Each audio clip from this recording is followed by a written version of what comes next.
Oh, okay, good. Are you sure? Is that going to be good? Those are strong? Wow, now I'm so toned. Okay, all right. Okay, I know, this is good.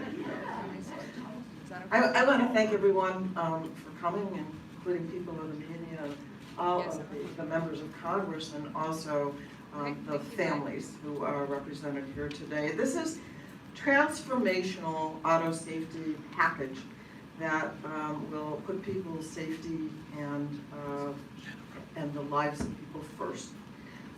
It will help prevent tens of thousands of deaths, millions of injuries, and hundreds of billions of dollars in costs to society every single year. Our nation is suffering from an automobile safety crisis right now that requires swift and decisive federal action. I want to say a special thank you to Congressman Peter DeFazio, who is the author of the Invest in America Act, in which this package of auto safety bills will be. So today you're going to hear from people who have suffered terrible tragedies as a result of this auto safety crisis.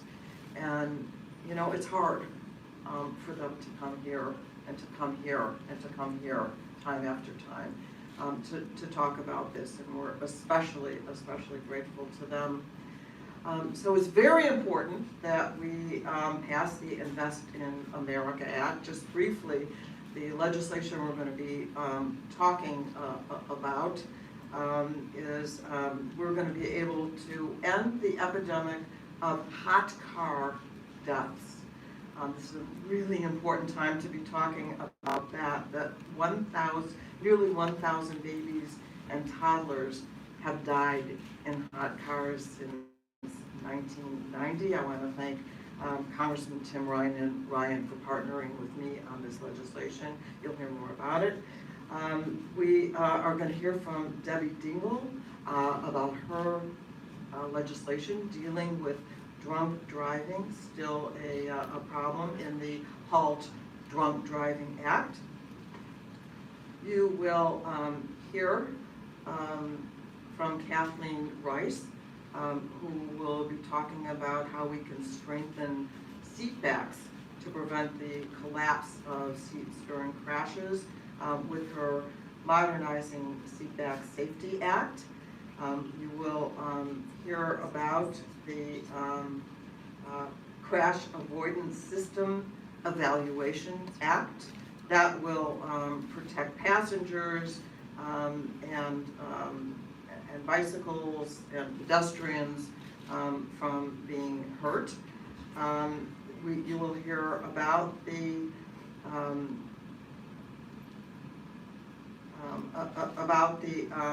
Park It Act. That's a bill that I have introduced with Darren Soto and Seth Moulton because of the automatic key ignitions that we can't always tell that they're on, and leads to carbon monoxide poisoning and rollaways. And you will hear about the Safe Limo Act from Representative Paul Tonko, and finally Raja Krishnamurthy, who I don't believe is here, has legislation to enhance the safety of booster seats. And so this is all in the package that we are looking forward to passing. So let me begin by calling on Debbie. Debbie here? Okay. There's she was waiting outside the door. Heard her voice being called, and in she comes, Debbie Dingle, to talk about her legislation. Debbie, I think you could probably use this too. Oh, I know I can.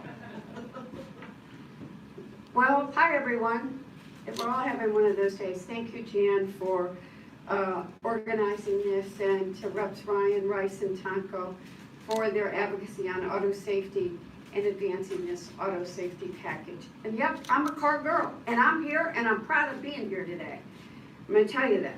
I'm also very thankful to be here along with Mad and my friend Rana Abbas-Taylor, who I haven't even hugged yet, who really inspired me to do what I've done today. And I called Jan today. It happened and said, Jan, you have to make it happen, and Kathleen's become a part of it. But Rana lives through the worst and is really representative of what happened to her family, what happens to so many families across this country. So I'm here today to talk about the importance of the Halt Drunk Driving Act, which is included in the Invest in America Act on the House floor this week. So no community is spared what happens when something happens when a family or someone's killed because of drunk driving. Oh God, I'm gonna start crying.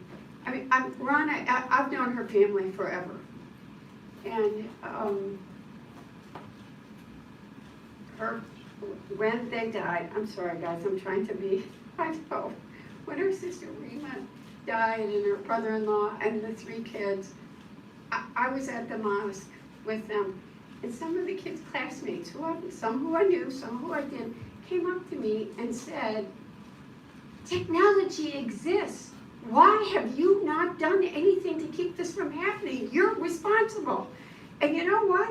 When a 10-year-old says that to you you like, they're right. We have to do something. So I promised Rhonda that at the funeral, and I was with the kids at a memorial service, and it was just, this has become something, it's a promise I made to her, to my community. I called Jan, I called Ford Motor Company, and I said, you have to do this. This is our community. So I first introduced the Halt Drunk Driving Act after they were tragically killed, and we just keep making this fight.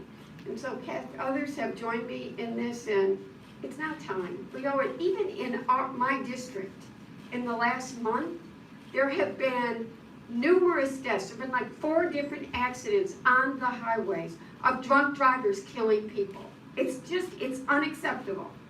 So the Halt Drunk Driving Act, we're going to work together to make drunk driving technology standard in every new vehicle. By installing this prevention technology in all vehicles, we can save over 9,400 lives each year. And we've got to work. Isn't it time? I mean, does anybody else want to come have a child look you in the eye and say this exists and why is my friend dead? Well, we shouldn't tell any child that. So we can't wait any longer to make these roads safer. They're much better to hear from. I thank Matt too for all the work they've done, but I really thank my colleagues. And you know what? During this past COVID, people are drinking more and more people are dying. And it's not okay. We need to make our roads safer, period. So I'm proud to do this, and I thank you.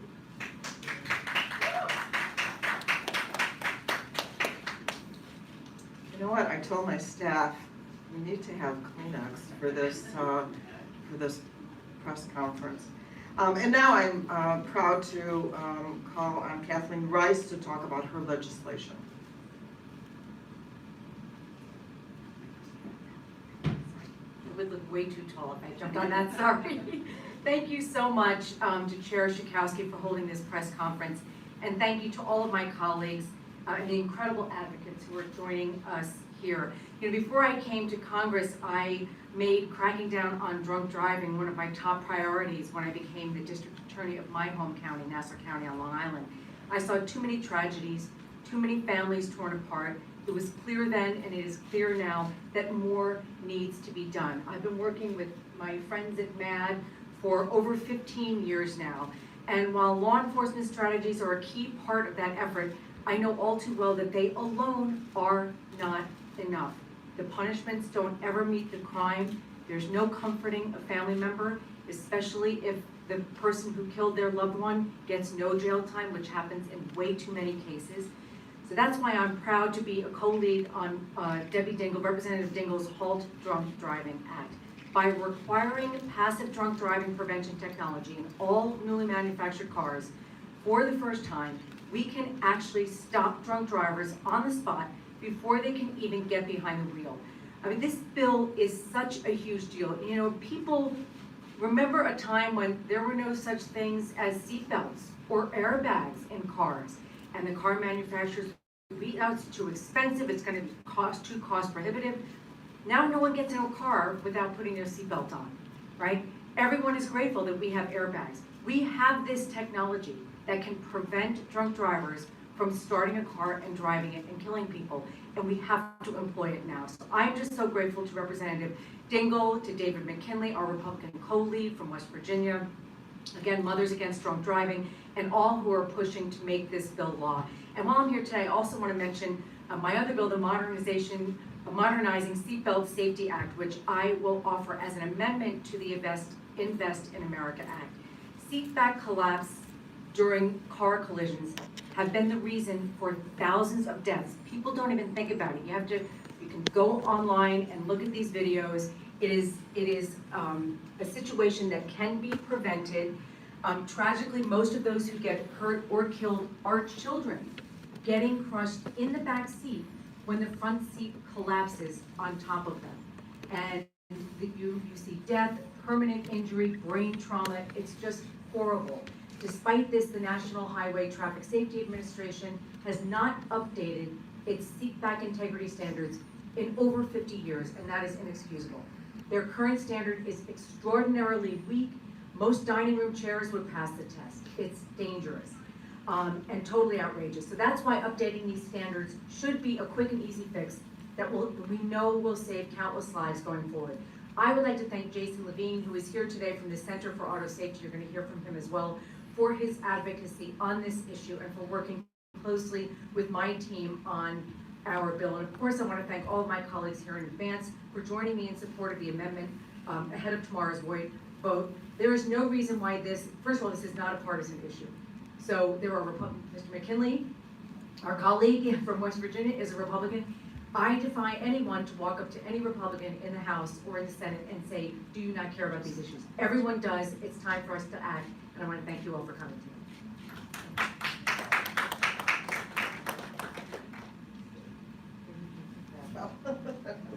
That's all right. I really appreciate your mention the bipartisan nature of the much of the legislation that we're talking about today. It's very, very important.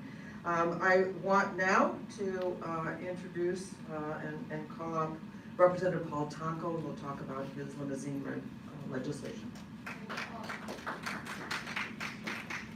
Thank you, Jan, and let me begin by saying I serve on Energy and Commerce with Jan Schakowsky. What a voice. A brave voice, a determined voice, a passionate voice for safety, for consumers, and we have the right person sitting in the subcommittee chair role. Thank you, Jan, for all your help with this legislation. To all of my colleagues and to the advocates that are here, Kathy and the team for highway auto safety. You got it. All right. They were great partners. This has been a long journey. I think back of October 6th, 2018. It'll be 3 years this October. A limousine with 18 people crashed in Schoharie County, not far from my hometown of Amsterdam, New York. The car was folded, and it crushed 18 beautiful lives and killed 2 passengers, or 2 pedestrians. I come from Amsterdam, and most of these lives were connected to Amsterdam somehow. Friends, former co-workers, siblings, was a crushing blow. It numbed the community. They were out partying for a 30th birthday celebration. They did the right thing, the safe thing. They hired a limo, never dreaming that when they entered into that limo, it was a death trap. They should have never been on the road. And so I thank everyone for moving this along. Thank you, Peter DeFazio, for incorporating it into your Highway Safety Act bill. It is important that we learn from this exercise. Through the tragedy that impacted these 20 lives, and the King family that I'm close to lost 4 daughters and 3 sons-in-law.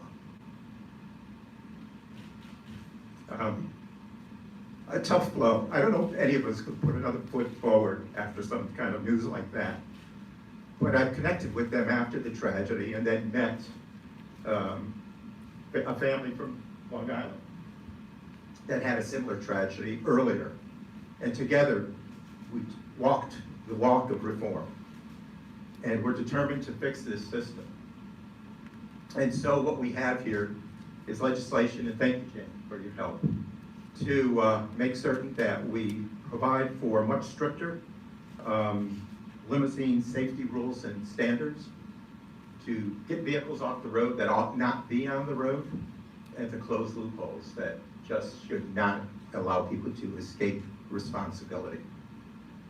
We talk about impoundment of vehicles that should not be on the road with this legislation. We speak to design of seats and the alignment of those seats and the safest way to address that, and seat belts. We have those standards for limos that are stretched. We rely on these vehicles for safety's sake, and they shouldn't be unsafe. It's as clear as that. So now that we are entering into this phase of the pandemic shutdown, weakening and closing, we're going to see more and more proms, graduations, parties, and more limos on the road. This is very timely that we get this done. And it speaks to these 20 beautiful souls that were wiped out, so that their lives weren't in, that this tragedy wasn't in vain, that their lives said something to us as policymakers that needs to be corrected. These families have been tortured. I thank them for the input along the way. They've revisited this tragedy over and over again so that we could accomplish our work. It's hurtful, and it's so long-lasting for them. But I think they breathe a sigh of thank you for the work that all of you have done with us. God bless them all, and thank you. Thank you. This is hard. Yes, thank you for mentioning. I am the chair of the Consumer Protection Subcommittee of the Energy and Commerce Committee. We are about trying to save lives, so I'm very happy to be with all these folks today, as hard as it is. Next, I want to introduce Alex Addy, the president of Mothers Against Drunk Driving, who for so many years, this organization and the leadership that they provide has worked to make our highways safer.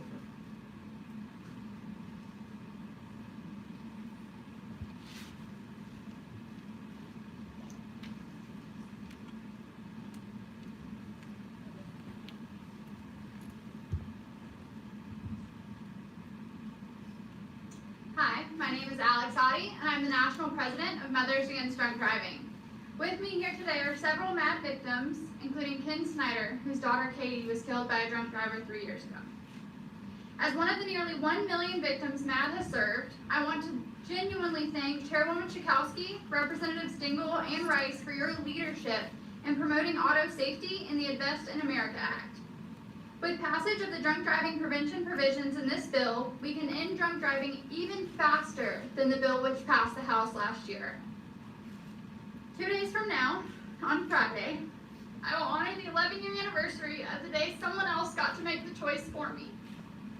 Someone else made a choice to drive impaired, and I chose to fight to be the last little girl that this would ever happen to. Today, you'll hear from Renna Boss Taylor, whose family was tragically killed in my hometown on January 6th of 2019. In addition to other beloved family members, there were 2 little girls in that car who this shouldn't have happened to. It's nearly impossible for me to articulate the trauma that comes with living the rest of your life as a victim of this crime. It's even more impossible for me to explain to you the devastation that comes with the realization that it keeps happening. Many of us come to MAD because we don't have a choice. Those of you that are here before you have been personally impacted by drunk or drug driving, thank you for choosing us. Your being here reminds us that the rest of the world still cares, and for that I can't thank you enough. The drunk driving prevention technology rulemaking will be the most significant ever undertaken by NHTSA in terms of lives saved. Let this be the end. Let this mark the beginning of the end of drunk driving, saving more than 9,400 lives and preventing hundreds of thousands of permanent injuries just like mine every year. Thank you from the bottom of our hearts. Now, here's Rena Abbas Taylor.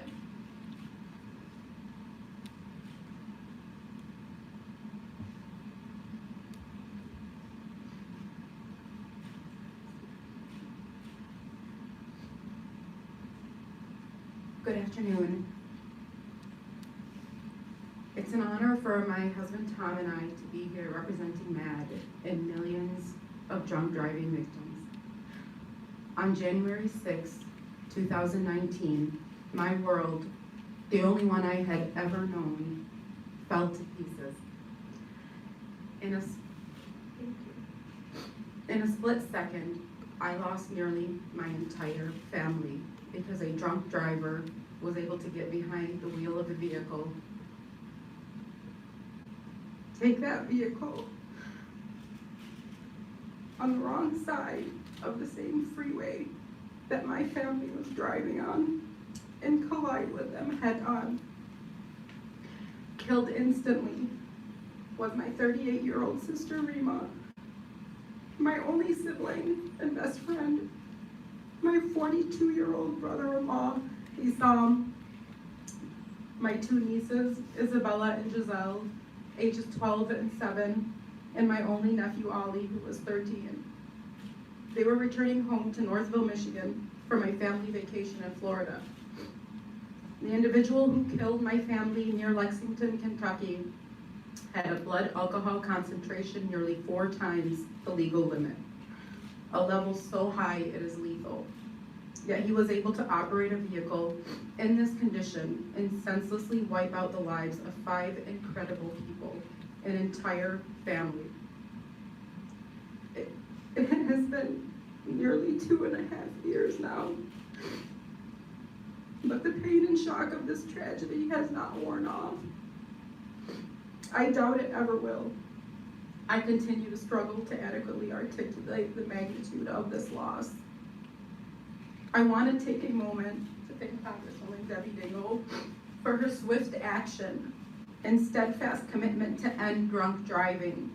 Within a week of the crash that killed our family, Congresswoman Dingell introduced legislation to prevent this horrific tragedy from happening to anyone else. She even named her bill in honor of my family's memory, the Honoring the Abbas Family Legacy to Terminate Drunk Driving Act, also known as the HALT Act. She has been unwavering in her leadership on this issue ever since. We are so grateful for your support, Congresswoman. I also want to thank Congresswoman Rice, our bill co-sponsor, who has been a leading advocate against drunk driving for over 20 years. I will never forget the moment I learned that we do indeed have the ability to end drunk driving. I still cannot reconcile the fact that technology exists that can not only decrease, but prevent crashes entirely, yet conscious decisions are being made not to install it in cars. The fact that this life-saving technology predates my family's crash, but was not utilized and is still being debated is not okay. I want to be clear, we did not ask for this fight. It came crashing down on us. The unimaginable pain and heartbreak it has created from its ashes, a personal obligation to ensure that no family should ever have to suffer like ours has. Sometimes we don't choose our battles, they choose us. I am here today in honor of my family and the many family members of other drunk driving victims to continue the work that my baby sister Rima, a physician, committed her life to, saving lives. My family should not have died. Their deaths could have been prevented. We refuse to wait any longer for this life-saving technology. I am so grateful that through the passage of this legislation and the setting of a new safety standard that requires drunk driving prevention technology in cars, others won't have to experience the horrors that we have. Chair Schakowsky, thank you so much for your unwavering leadership and commitment to end drunk driving and for having us here today. We value you. Thank you. Thank you.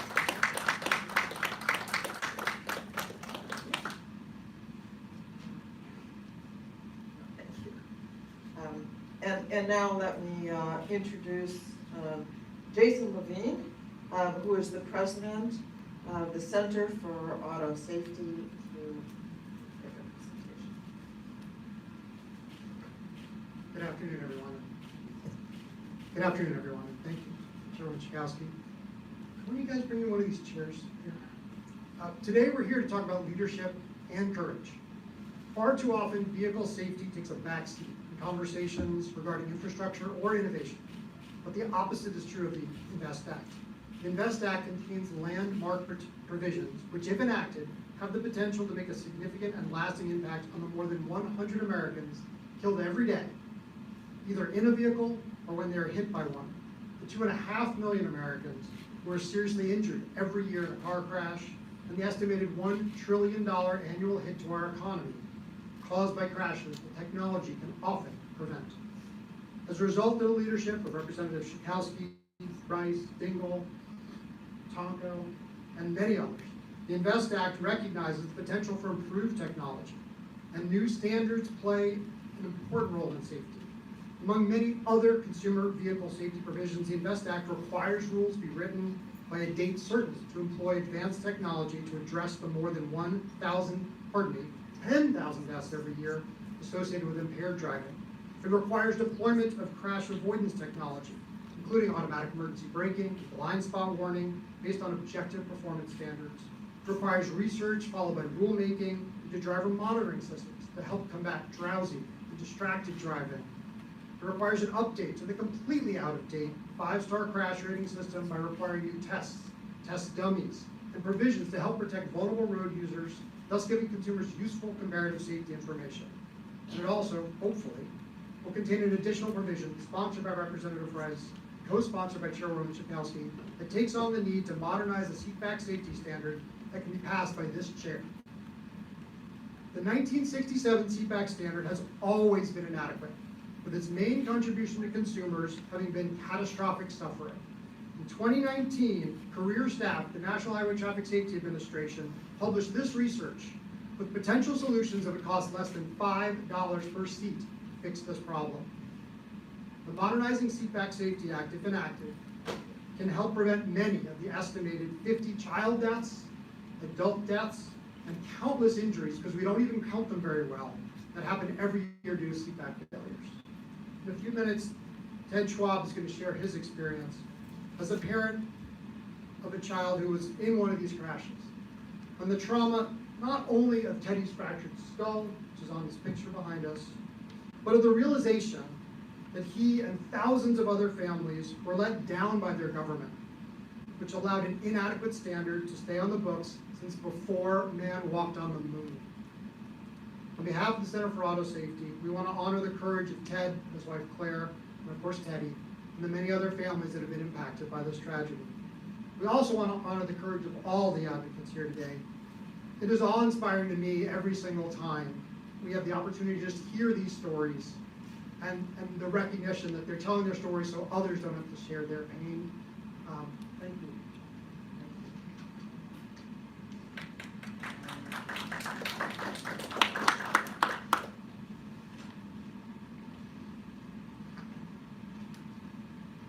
Good afternoon. My name is Ted Schwab. I'm here on behalf of my son Teddy, our family, and the thousands of other families that have suffered catastrophic injuries or deaths as a result of preventable seatback failures. We are profusely grateful that to see the INVEST Act will likely include a requirement that the federal government update the standard that dates back 50 years and does not protect passengers in rear seats of cars.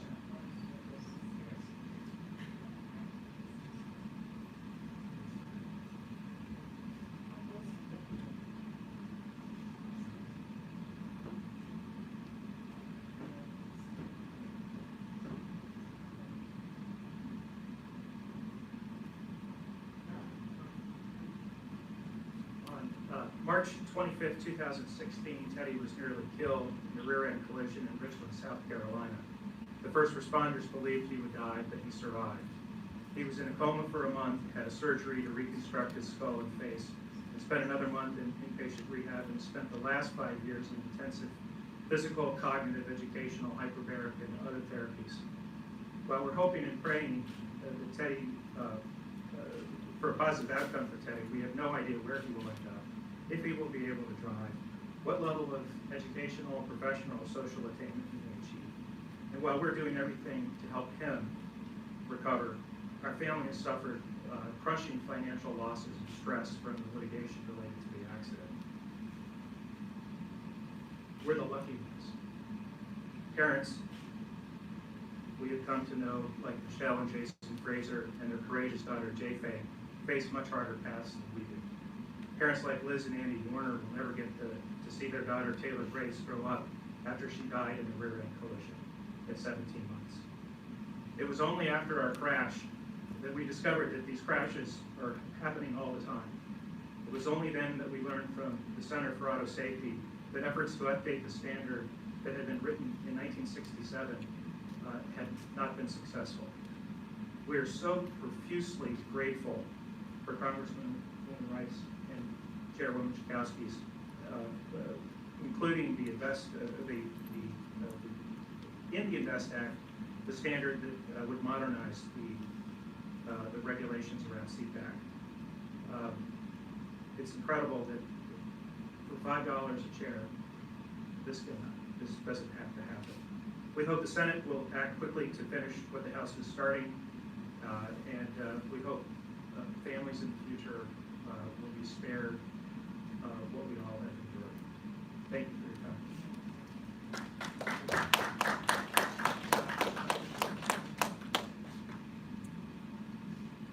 Next is Jeanette Fennell, who is the president and founder of Kids and Cars.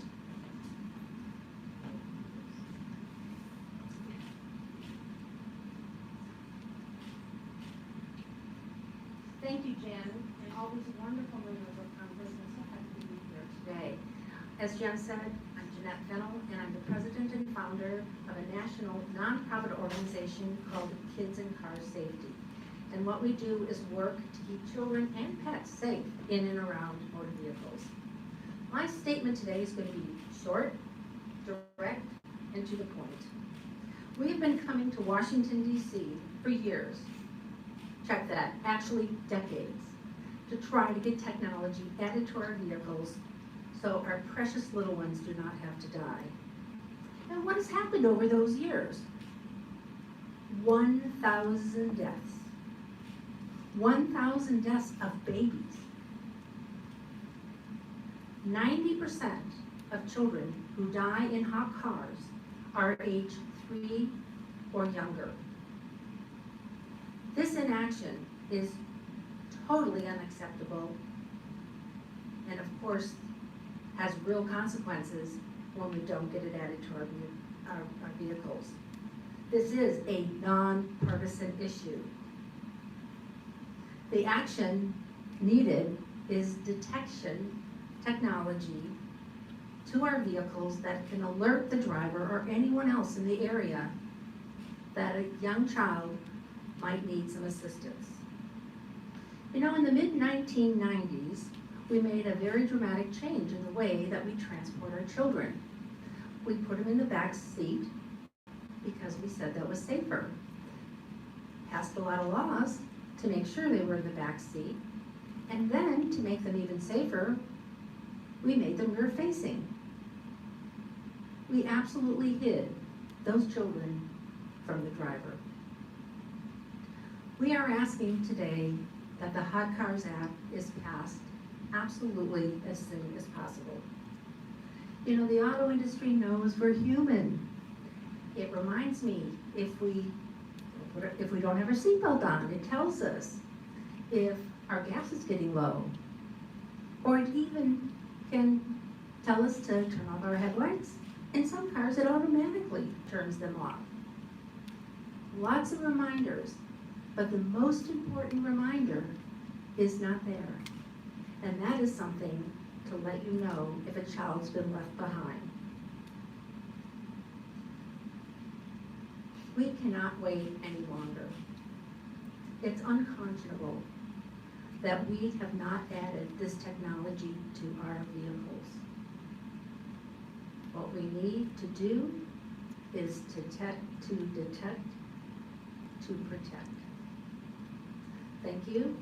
And now I would like to introduce Lindsay Rogers Seitz and her daughter, Riley Seitz, who come to us today as a mother, a wife, a writer, an attorney, and with her beautiful daughter, Riley, to tell us one of these stories that's very difficult to tell, and we'll let you know how important it is that we get the Hot Cars Act passed.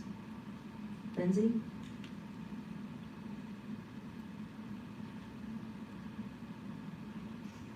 Next week, on July 7th, it will mark the 7-year anniversary of my son's death. That day in 2014, my 15-month-old son Benjamin passed away in the car at my husband's office.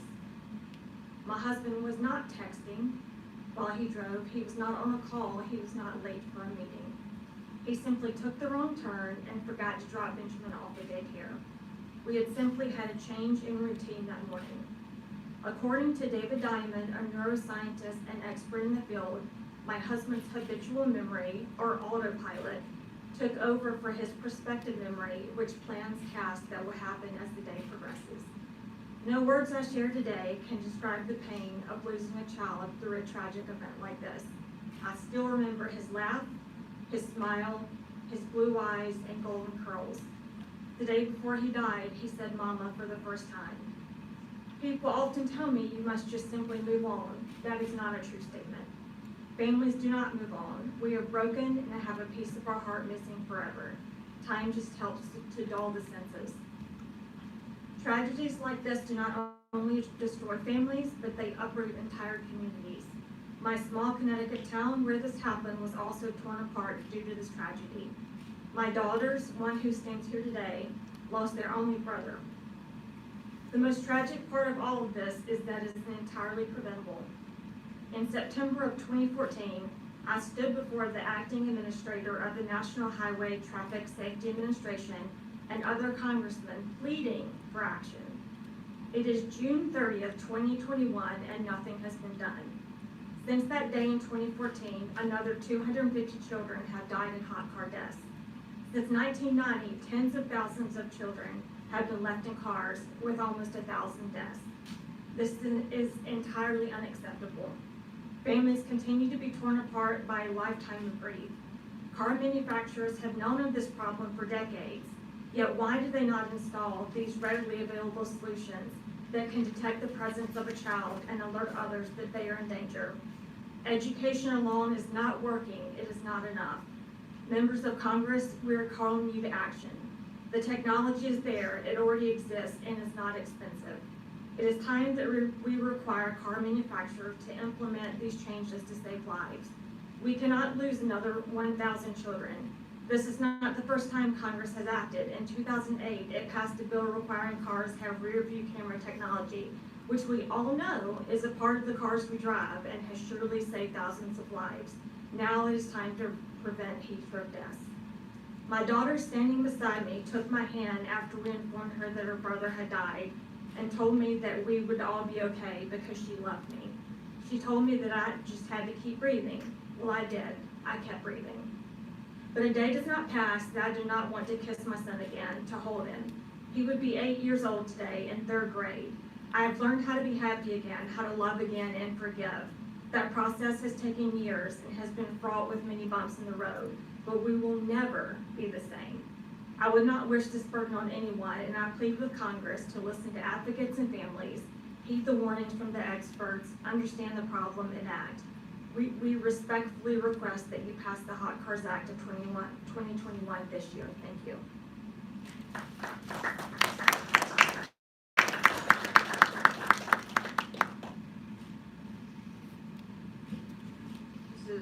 This is not the first time that Tim Ryan and I have introduced the Hot Cars app, and it just scares me every single day that goes by, especially during the summer. And by the way, it doesn't take a long time for a child to expire, and it doesn't take a really hot day either if the windows are closed. This is a serious, serious risk. And I know it wasn't easy to give that testimony, Lindsay. Thank you. And now it is my pleasure to introduce another advocate to make us all safer, Kathy Chase, who is the president,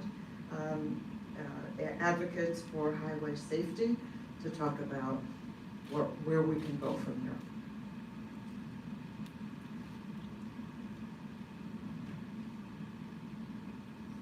Thank you, Chairwoman Schakowsky. I just want to say that Chairwoman Schakowsky is being much too modest during her remarks today. The one thing that's in common about all of the bills that she mentioned at the beginning of this press conference is that she's a part of them. And none of them would be going anywhere without her leadership.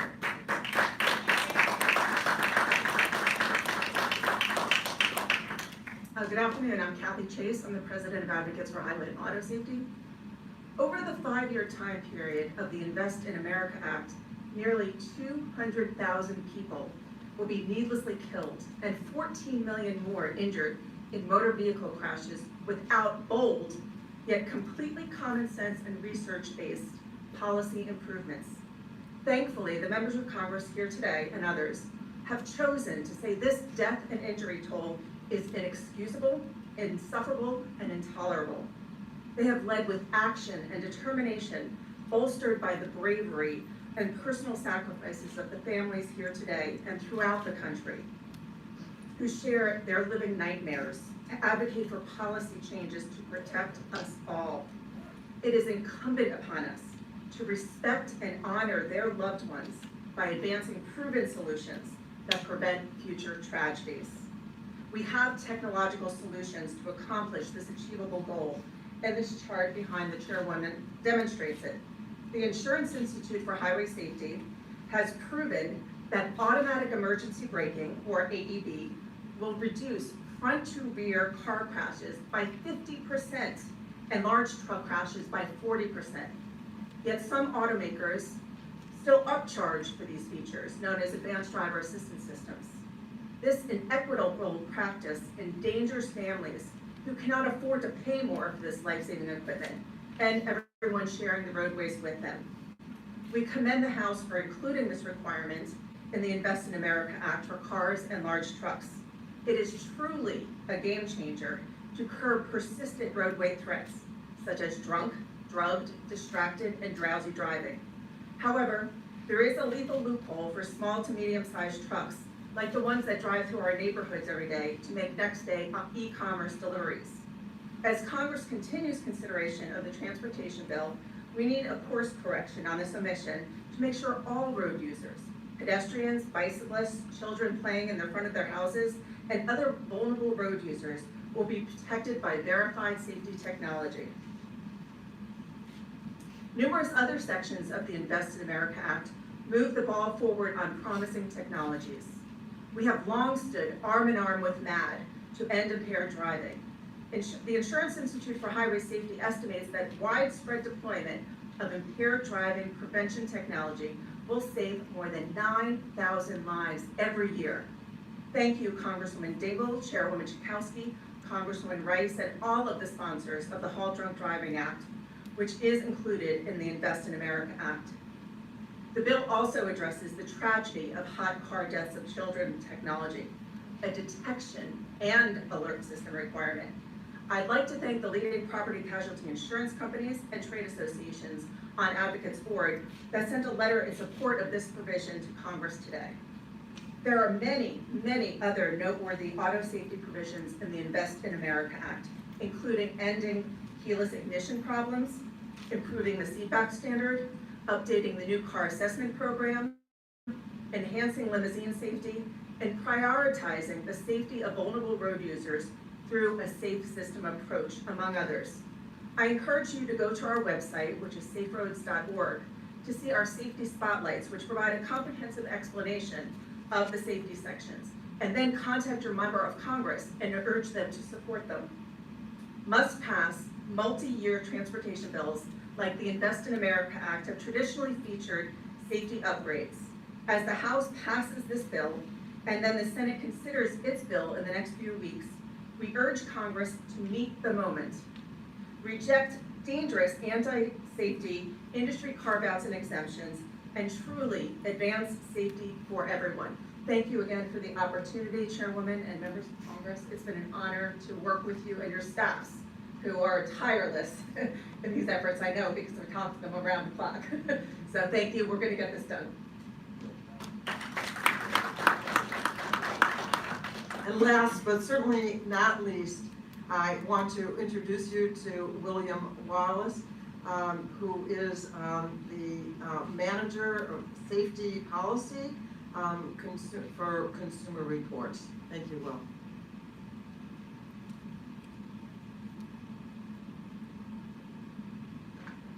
Thank you very much for the opportunity to be here today.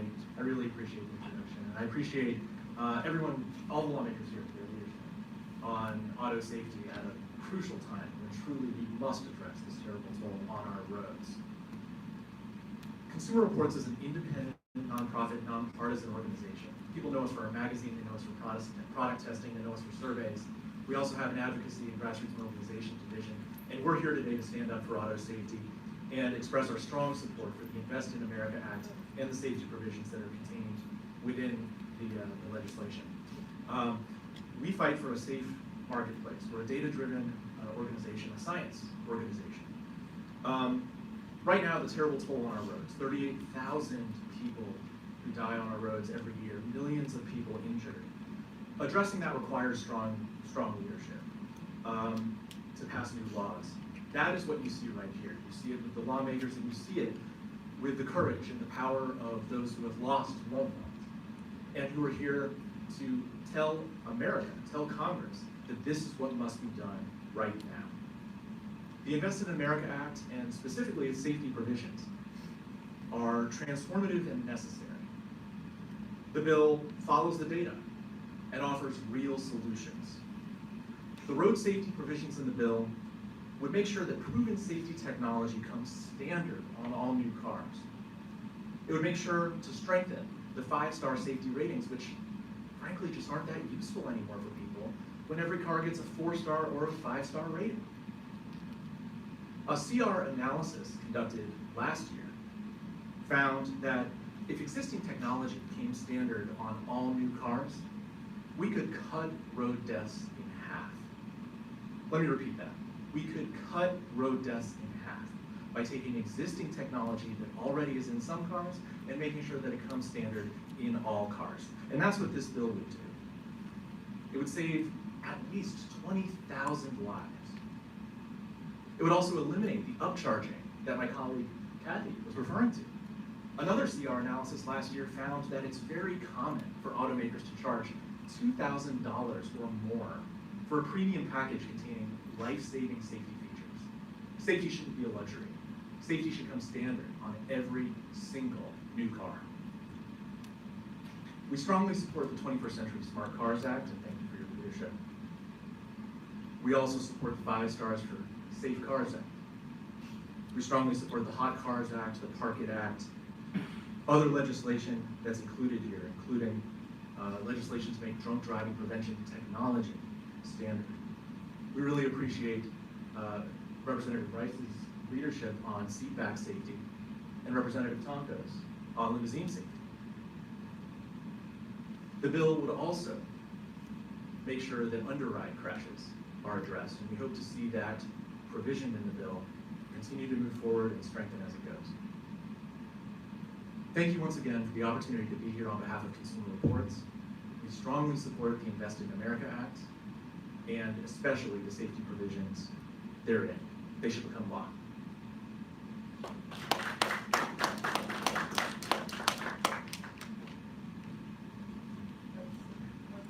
There we go. Thank you. Okay.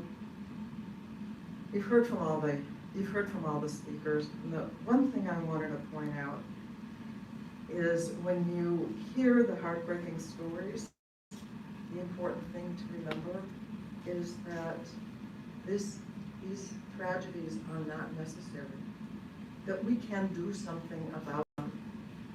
What a privilege it is for us in the United States Congress to have that opportunity to save lives. And we need to work as quickly as possible so that the tragedies that you heard about today do not keep reoccurring. Also want to thank Congressman and the Chairman of the Energy and Commerce Committee, Frank Pallone, for making sure that he was able to work to get this legislation included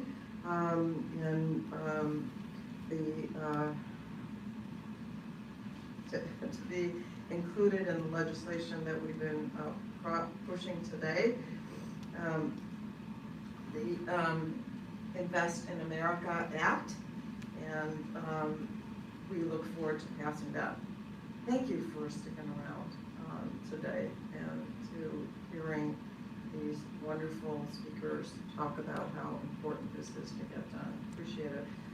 Any questions that we can answer, and if you want to direct it to somebody personally, let me know.